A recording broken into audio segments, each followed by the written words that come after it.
Coming up on Hoosier Sports Night, the field hockey team continued Big Ten play as Michigan and Ohio State came to town. And the IU women's soccer team traveled to Ann Arbor to take on the Michigan Wolverines. This is Hoosier Sports Night.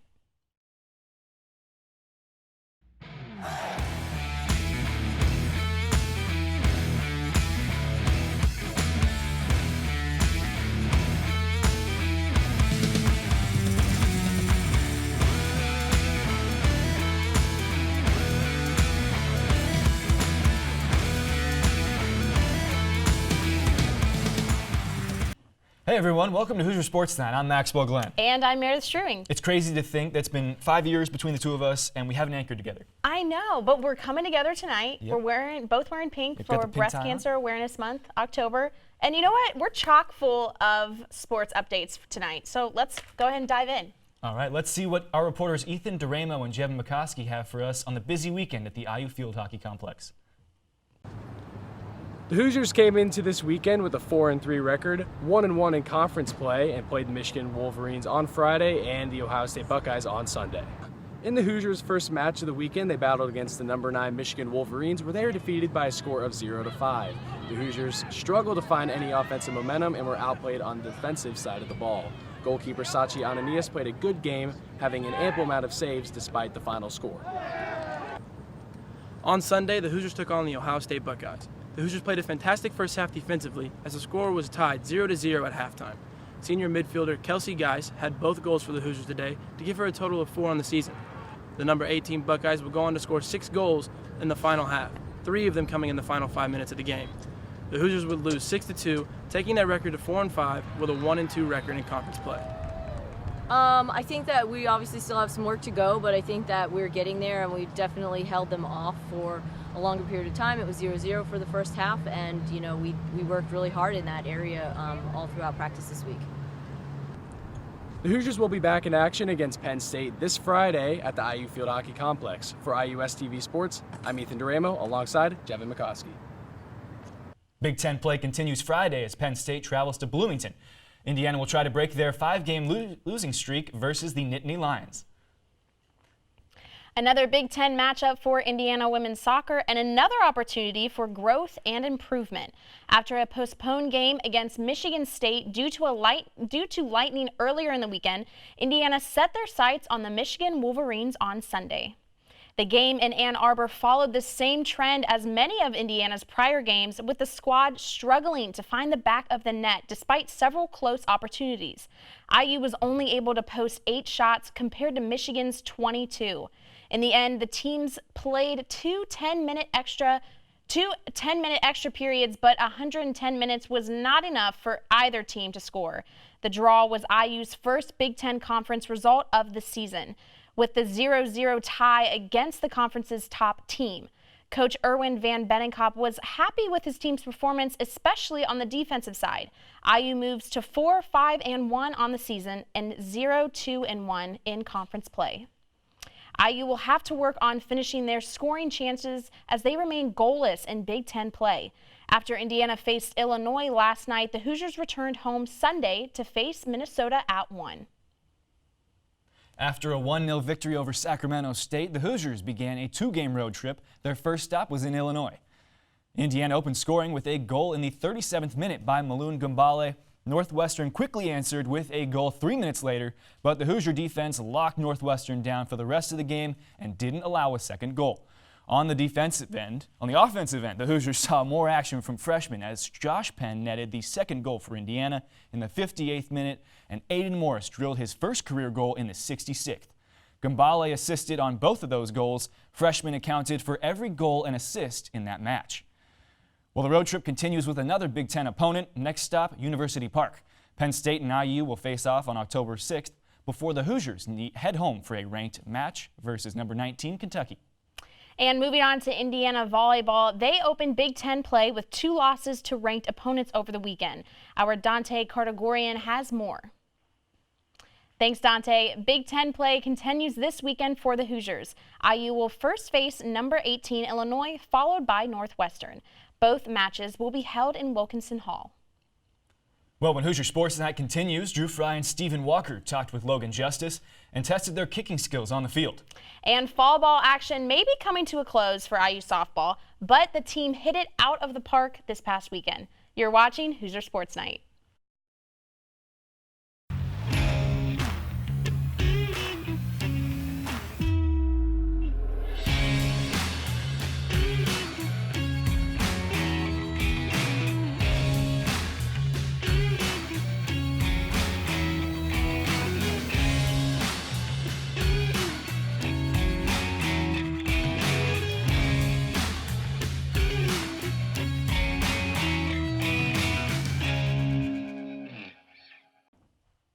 Homegrown Hoosier and IU football kicker Logan Justus nabbed all kinds of fans after he set a record for a career-long 50-yard field goal versus Ball State.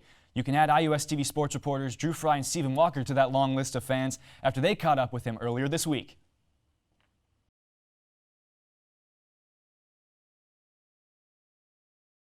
I'm wondering how good you are at teaching someone that has no experience with kicking field goals.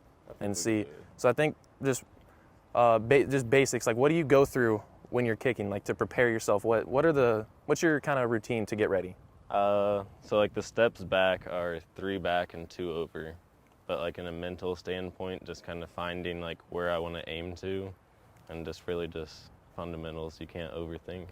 Right. Is there a certain spot like you're trying to kick the ball? Like is there a sweet spot? Because I know Hayden was talking, there's like a sweet spot for punting. There's a sweet spot for kicking field goals too? Yeah, so it's actually kind of low. It's like if the ball's like here, it's like right here. And then you want to like use like the big bone right there in the like side of your foot. Okay, and then that gives you the power that you need to get it going through. Yep. Oh, kicking from having the actual holder here. All right. This is a big moment. I can't mess this up.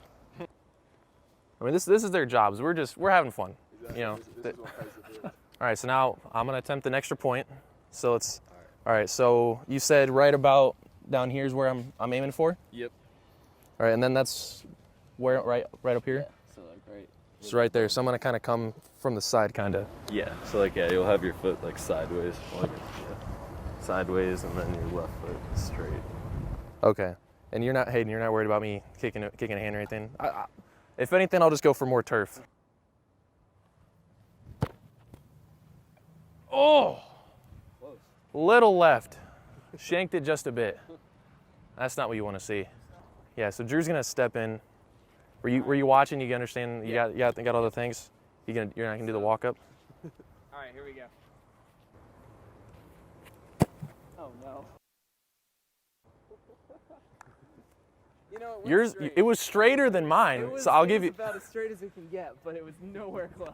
Yeah, we appreciate it, the help, Yeah, even though we couldn't make it. But a great teacher. We just still have 2 of the best test subjects out here. Well, I appreciate the time. Thank you. Thank you very much. Thank you. Thank you.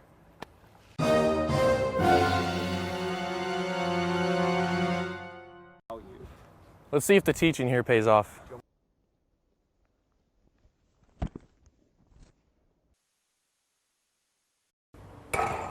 Oh my goodness! Tune in next week as Stephen and Drew speak with IU punter Hayden Whitehead. It's October, and that means fall ball for Indiana softball. The squad continued to show out at home with another doubleheader win at Andy Moore Field. Headlined by a 3 RBI performance from Taylor Lambert in their second contest, the Hoosiers took down rival Purdue 5-4 after a dominant 11-3 win over Danville Community College. They will wrap up fall action with a doubleheader trip down south to face Louisville. IU and Louisville will face off at 1 p.m. and 3 p.m. on October 6th. For the first time this year, the women's tennis team was back out on the court for the Hoosier Classic. The team returned with a brand new look with a roster featuring 4 freshmen and a senior grad transfer from Colorado. The Hoosiers' performance was led by 3-0 doubles performance by freshman Lexi Kubas and junior Michelle McCamey. As a team, IU would finish 10-12 in singles and an even 7-7 in doubles. On deck for the team is a trip to Tulsa, Oklahoma for the ITA All-American Championship starting October 5th. That does it for our show this week, but don't forget to like our page, IUS TV Sports, on Facebook and follow us on Twitter at IUS TV Sports. We'd like to give a huge thank you to the entire production crew behind Meredith and I, because without them, the show would not be possible. And because they make us look really, really good, which is hard to do, especially for you, Max. So thank you guys. Really appreciate it. And now I know why they don't pair us together. Well, that's our show. Thank you for tuning in. For Meredith Strewing, I'm Maxwell Glenn. We'll see you next week.